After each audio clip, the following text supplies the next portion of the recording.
Ang debosyon natin mula sa kasama ni Jesus ngayong araw ng Lunes, ika-23 ng Hunyo ay pinamagatang Diyos ng mga sorpresa. Mula sa panulat ni Ginoong Jesus Manuel Salazar Nunez ng Texas, USA. Atin pong basahin ang Deuteronomio, Kabanata 31, talata 1 hanggang 8. Mula naman po sa Aklat ng mga Awit, Kabanata 23, talata 1. Si Yahweh ang aking pastol, hindi ako magkukulang. Ako ay kasulukuyang nakakulong sa isang pambansang bilangguan.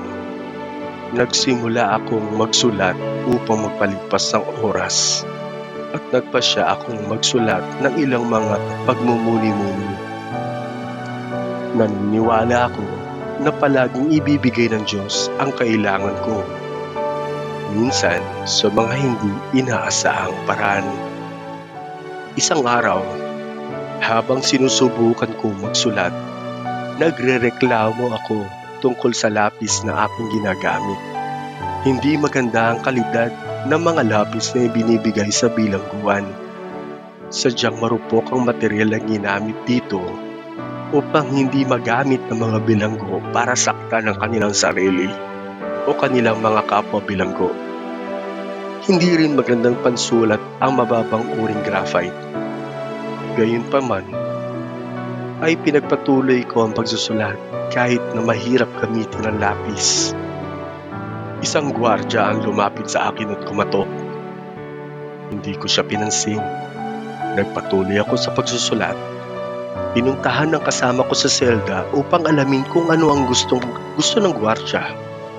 Ipinakita sa kanya ang isang ballpen at tinanong kung kailangan niya. Kinuha ng kasama ko sa selda ang ballpen at nagpasalamat sa gwardya.